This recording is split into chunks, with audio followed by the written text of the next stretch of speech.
what I'm seeing is I see a hungry Crawford, a Crawford that has been looking for the opportunity for a long time, finally getting the opportunity, and really ready to grab the opportunity. Well, like I said, I'm not really worried about the weight. I'm worried about the skill level that they use during the fight. Roy Jones has made it apparent that Terence Crawford's skills will be sufficient to overcome Canelo after they square off. Roy claims that the outcome when Canelo lands clean is nearly the only factor that determines whether Crawford can win. Weight is hardly a factor at all. According to Roy, Canelo is out if Crawford can withstand the blow. Going factor, but if he goes out and boxes Bud, he's not gonna beat Bud boxing. He's not. So if Bud can take his punch, he's not gonna outbox Bud. So it's like in serious trouble if he can't. However, Roy seems to think Crawford has what it takes. He has observed how Crawford outpaces opponents, frustrates pressure fighters with mobility, and finishes strong when he detects blood.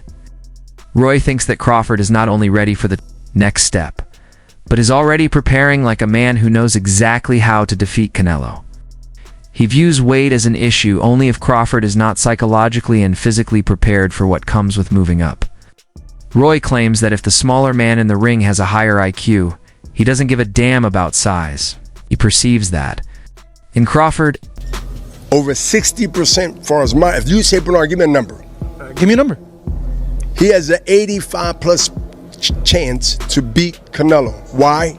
He's not going in there to prove something, which will fall into Canelo's hand. He would love for him to prove something. That means you will stay there and try to prove something. But to go in there and to let him know, establish that from the first round, that I belong without showing that I am tough. Roy is not by himself. David Benavides offered his opinions on the impending battle as well. It's a tremendous fight, but Canelo has a tiny advantage due to weight, he told Fight Hub TV. You can't take away Crawford's skill, but it's a good fight, or like 60/40ths.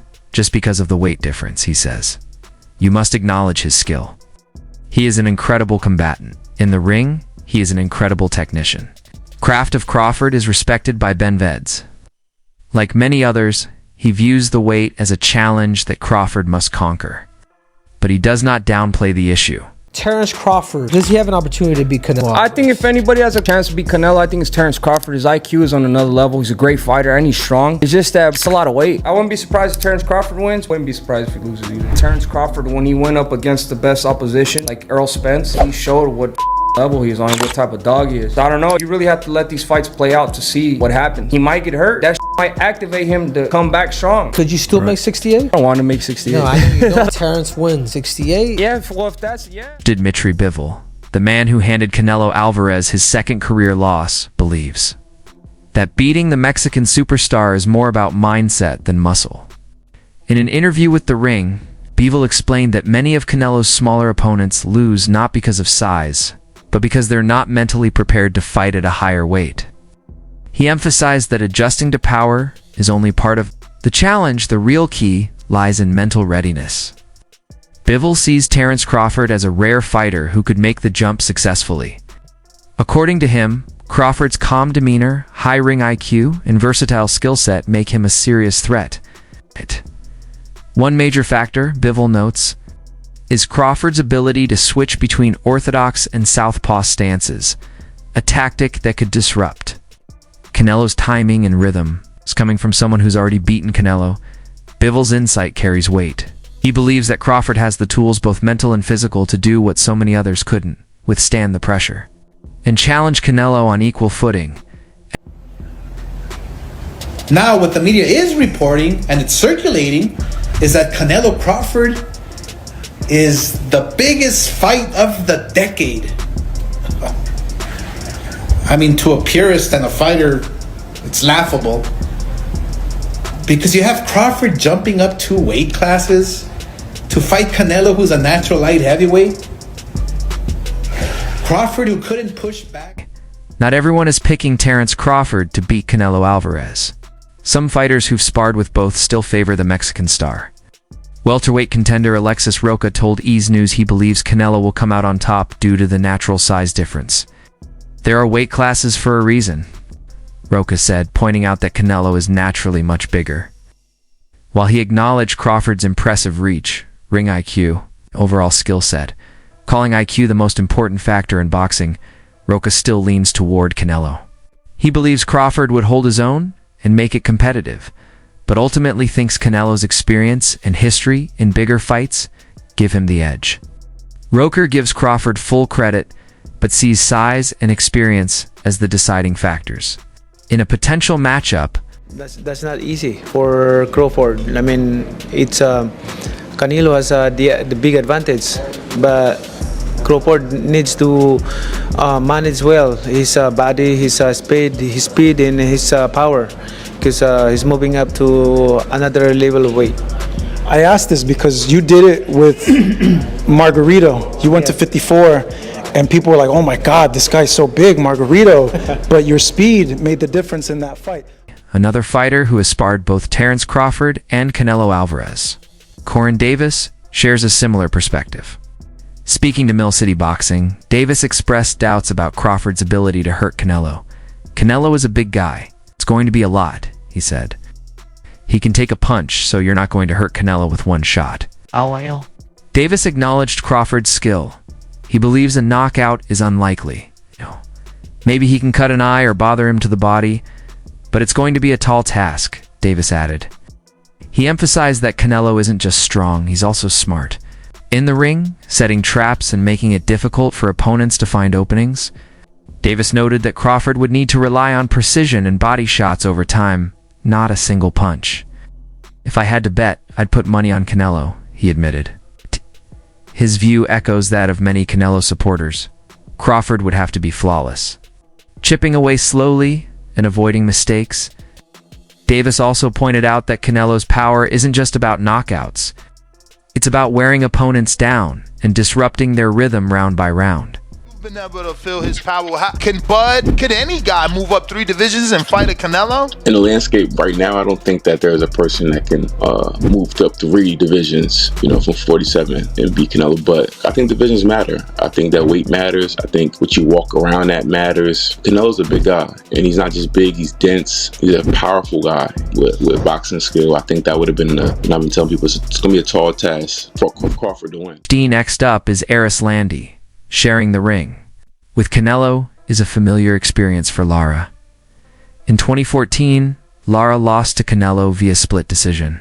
Crawford can win, he recently told the media, but only if he accepts lessons from his past errors. According to Lara, he attempted to outbox Canelo with only mobility and defense. It's just like William Skull more recently, but it was unsuccessful.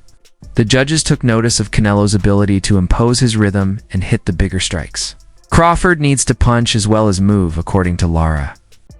It's not looking at them as a physical package. It's who has absorbed the bigger shots in the weight division. And it was good. It was a very good point. It was like Canelo has been hit by light heavyweights and super middleweights for the best part of a decade. Basically, he's so used to taking those shots, whereas Crawford hasn't. Crawford's been hit by 140 guys and 147 guys for the best part of a decade. Yeah. What's Crawford going to be like? He cautioned against overly careful defense and arm punches. If Crawford can combine his footwork with regular attack and body shots, he thinks he has a decent chance. Otherwise, he'll fall into the same trap that cost Lara the win in 2014. Although he said it was a 50-50th battle, he identified one key, an element that may make the difference. Crawford's ability to be aggressive without going overboard. Bud is one of those guys. He just locks in. Especially when you doubt him. So yeah, it's a really interesting matchup. I think of it more from psychological than anything. Because on paper it's like, yeah, but he's a super middleweight. He went up 3. Now Terence is going up 3 weight classes. He had a little trouble with Majramov. So on paper it's like, yeah, of course it's Canelo. But when you think about it from a psychological standpoint, it's like, I don't know, man. Bud's different. No. This entire discussion is evolving beyond a simple fight prediction. It is beginning to reveal differences within the boxing community over the relative importance of power and weight in contemporary bouts. Roy Jones is using his own experience as a smaller man who beat heavyweights to argue that timing, IQ, and ring control can beat size if applied correctly. Old arguments concerning Canelo's most recent bouts are also being revived. If it does happen, as long as Crawford stays away and just boxes and be smart, he can win that fight. I think Crawford's a better fighter than Charlo. and he's a smart fighter as well. He switches and everything, so that would be a very good fight. Since the Bivol loss, several fans and experts think he has gotten worse. Few were impressed by his most recent effort against William Skull. The results were not very good. He appeared to move in a predictable way. Roy Jones and others are questioning whether the Canelo who beat Billy Joe Saunders and knocked out Kovalev is still the same person today in light of this. Roy thinks Crawford is prepared to exploit that downturn, assuming it exists. He believes that the time is opportune to change the story because Crawford is currently urinating both physically and mentally. You know, what about Crawford do you think can bridge the weight gap, or like with you, what did bridge the weight gap? Because a lot of people are just saying, hey, Canelo's just too big for someone like Terence. That's true, but you know what? There's always a way. Put it that there's always a way. There's always a way to win. However, no one is acting as though it will be simple. Crawford can't afford to run. Everyone agrees. Cannot give Canelo the first few rounds in an attempt to stay alive. Canelo begins laying traps and developing rhythm at that point. In particular, Roy has cautioned that Crawford would be surrounded. If he attempts to remain on the defensive for an extended period of time, frustrating Canelo early, moving, hitting, and moving again must be the aim. But there must be enough movement for the judges to be unable to overlook the volume. Alvarez fighting Amir Khan. Now, look at this. Terence Crawford moved from 47 to 54 to fight Madrimov. What did he do to Madrimov? Nothing. Okay, Madrimov was a 54-pounder. Now, to move up to 168, that's 2 more divisions. Canelo Alvarez will take any punch from Crawford, but I don't think Crawford will take any punches from Canelo. Remember, Canelo got hit by Triple G.